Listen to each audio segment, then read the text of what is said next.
Our greatest weapon against stress is our ability to choose one thought over another. Hey guys, it's Sai, aka Nkiru the Love Guru, and it has been 24 hours since my last confession. I hope you guys are having a wonderful day today because you already know that I am. I am back to give you guys a little bit of guidance in self-care, self-love, shadow work, and most importantly, accountability. You know what we do here on this podcast. We confess and take accountability for the areas of our lives that we can improve on. So today, we are still operating in the heart posture or the heart space of learning how to develop our emotional awareness and regulation. That's where we still are. But today we are going to talk about observing your reactions to your emotion. So that is what we need to really focus our attention on today. Observing how we react to our emotions. That's a really big one. So you have to notice how you react emotionally in situations such as withdrawing or lashing out. Those are two of the things that people typically do when they're in a situation. They either lash out to try to protect themselves or they completely withdraw altogether. So we're going to talk about that today. We're going to look at the three pivotal points of being stuck and give you a little bit of advice on how to get yourself a little unstuck, because we're trying to grow in this 2025. There's no reason for us to continue to wake up every year being the same exact person. Let's put some work in so that we can be better than we were once before. Observing your reactions from a perspective of different parts of yourself, from your inner self, whether it is as your inner child, your wounded teenager, or the anxious, avoidant adult, involves noticing how your thoughts, emotions, and behaviors are identified by past experiences, fears, and attachment styles. Each of these inner aspects can have specific patterns and experiences, fears, or attachment styles. Or attachments you become more aware of aware of how they show up in your present.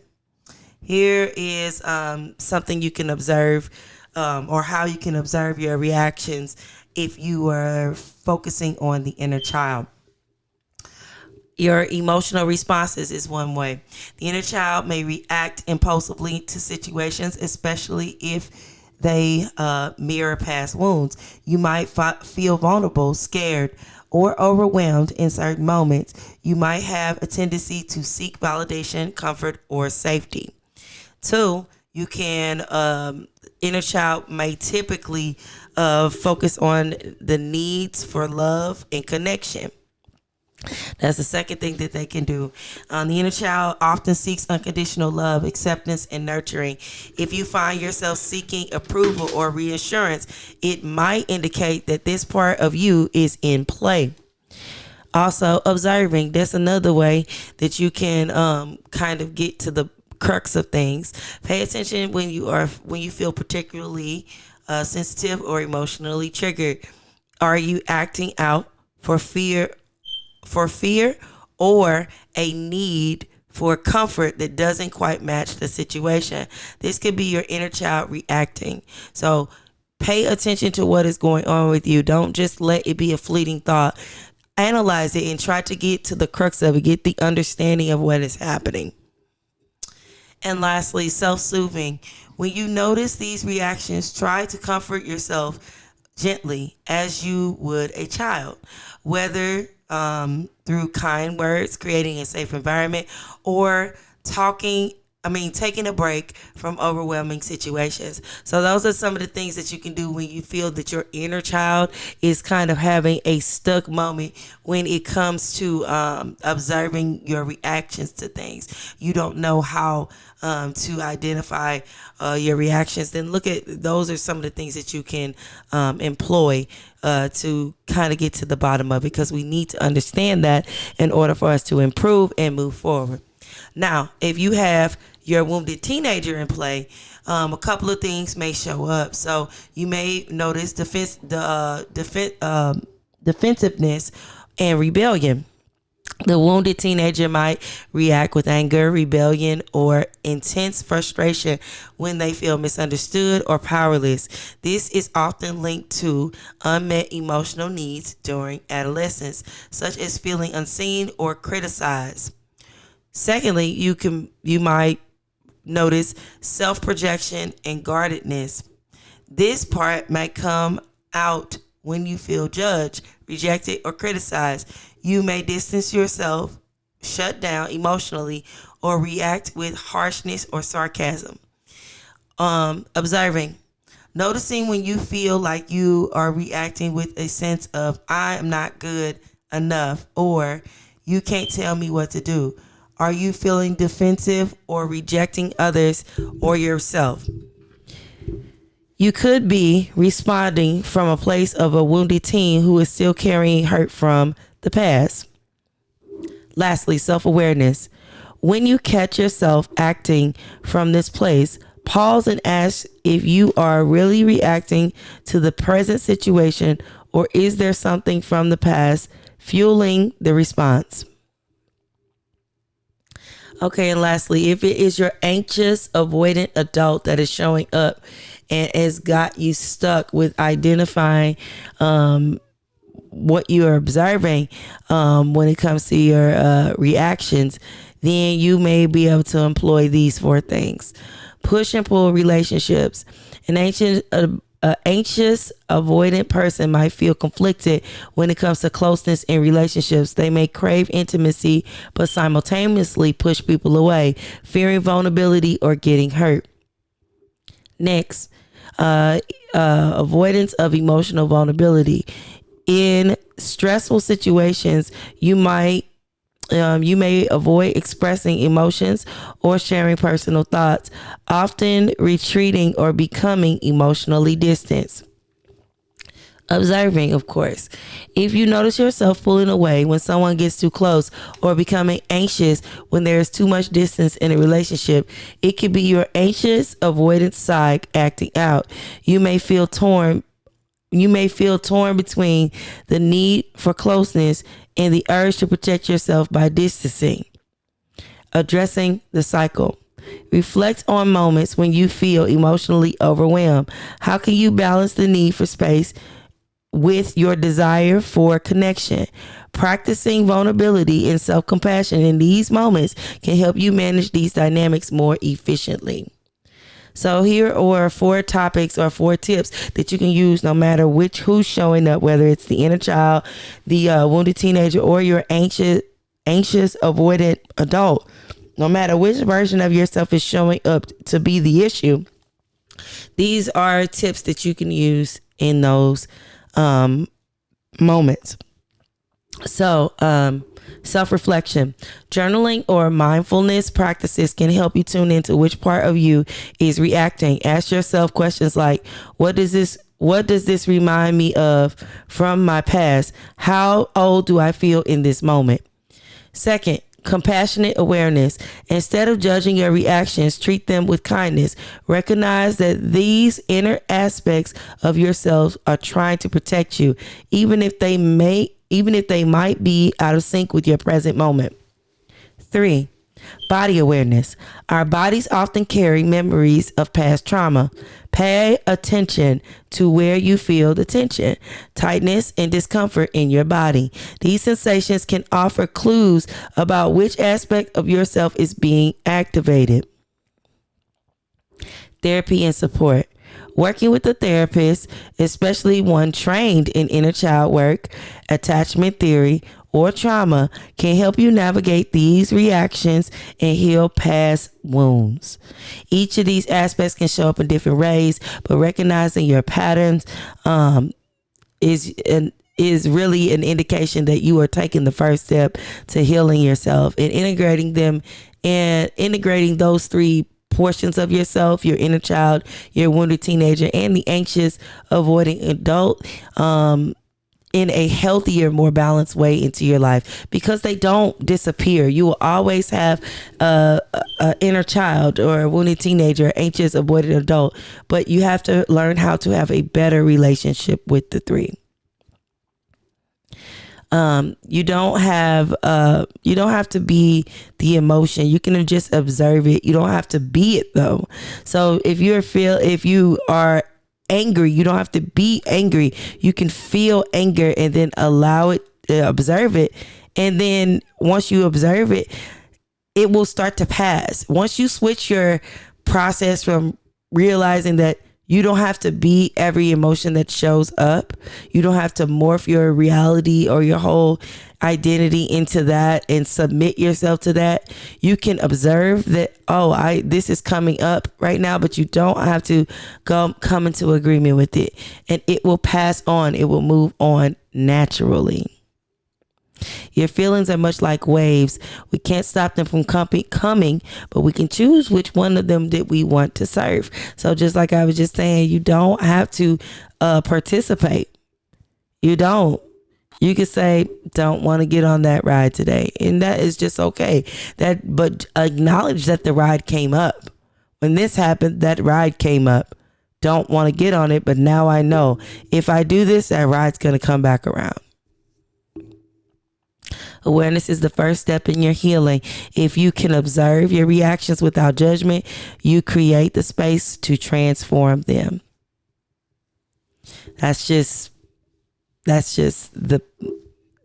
everything. So we want to get to that point to where we are growing in that manner.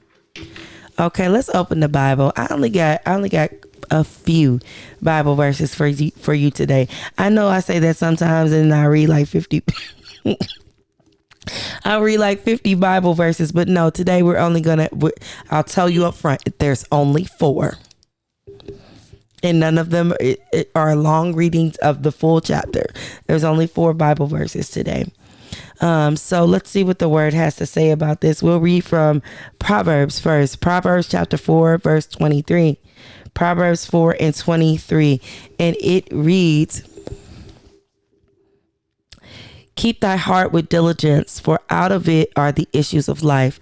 We read this the other day. So this verse is reminding us to be mindful of our emotions and reactions because they shape our actions and our experiences. So whatever we allow to fester in our heart is really what is going to manifest and be in our reality. So we have to be mindful of what our emotions are doing, and if we are coming to agreement with them and with our reactions. So like we were just saying, your emotions are going to come. You don't have to get on the ride, but if you do get on the ride, then you are in agreement with that emotion. So make sure that you are agreeing with things that you want to be manifested in your reality. Next, let's go to James chapter 1 and 1:19 and 20. James 1:19 and 20. And we read this one before as well. James 1:19 and 20 reads, wherefore, my beloved brethren, let every man be swift to hear, slow to speak, slow to wrath. For the wrath of a man worketh not the righteousness of God. We are encouraged to observe our emotions, our emotional reactions. Like here, they're talking about wrath, and respond to them with patience and wisdom. So that's once again, like we were just talking about, just because the emotion comes up does not mean I have to come to agreement with it and be wrathful. Yes, I have wrath, but I can respond to it with grace, so that's me not coming into agreement with that, not riding the wave, not jumping on the bandwagon and deciding to choose something else. All right, let's go to Psalms 139. Psalms 139 and verse 23 and 24. Psalms 139, 23 and 24. It says, search me, O God, and know my heart. Try me and know my thoughts, and see if there be any wicked ways in me, and lead me in the way of everlasting.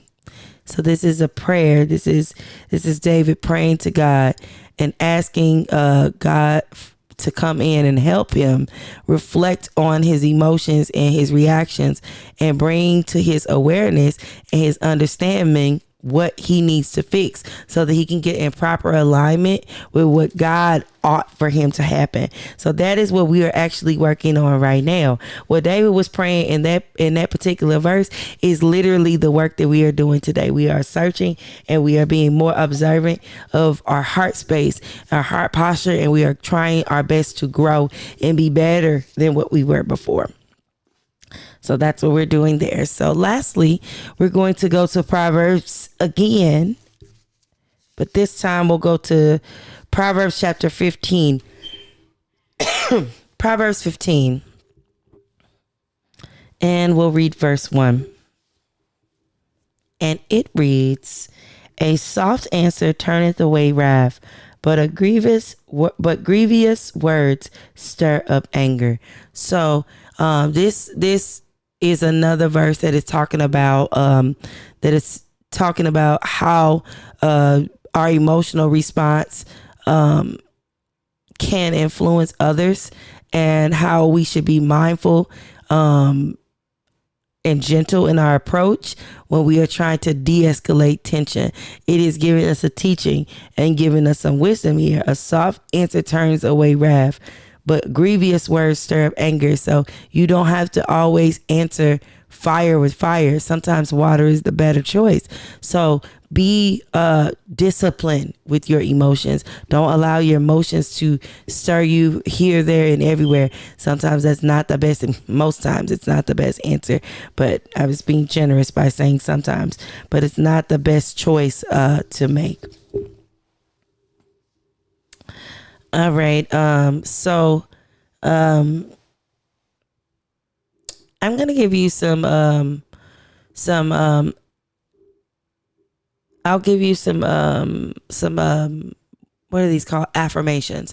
So these are some I am statements, some I statements that you can say to encourage you as you are working on this, as you're trying to better yourself, and reflecting on being more intentional in how we handle our emotions, and just some things that you can say to yourself that would encourage patience and self-awareness, and encouraging you to get more in alignment with God's will for your life and his will for how you should operate your vessel. So I got 3 of them for you today. The first one is, I am aware of my emotions without judgment, allowing myself to feel and understand without being overwhelmed. I am aware of my emotions without judgment, allowing myself to feel and understand without being overwhelmed. I am aware of my emotions without judgment, allowing myself to feel and understand without being overwhelmed. The second one is, I honor my reactions as clues to my deeper needs and I respond to them with kindness and curiosity. I honor my reactions as clues to my deeper needs, and I respond to them with kindness and curiosity. I honor my reactions as clues to my deeper needs, and I respond to them with kindness and curiosity. And lastly, I am patient with myself as I learn to observe my feelings, trusting that awareness leads to growth and healing. I am patient with myself as I learn to observe my feelings, trusting that awareness leads to growth and healing. I am patient with myself as I learn to observe my feelings, trusting that awareness leads to growth and healing. Well, that's about all I have for you guys today.